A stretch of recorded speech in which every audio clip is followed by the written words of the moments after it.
संसार उत्तम गती देवची होईल म्हणती ते होती तरी चित्ती का न धरावे. आमच्या चित्तामध्ये आहे का मला सांगा. देव होईल म्हटलं तरी देव होऊ शकता. खरं आमच्यामध्ये अडचण आहे कशाची काय जास्त सांगायची गरज नाहीये. विषय ओढी भरली जीव आता यांची कोण करेल की विजय नारायणी भाव पावनी ठाव.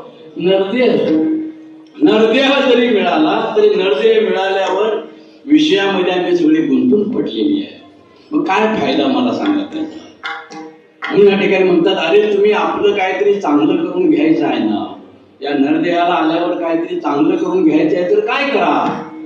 तुम्ही सगळीकडे जे बघता त्या प्रत्येक दृष्टीला तुम्हाला देव दिसला पाहिजे.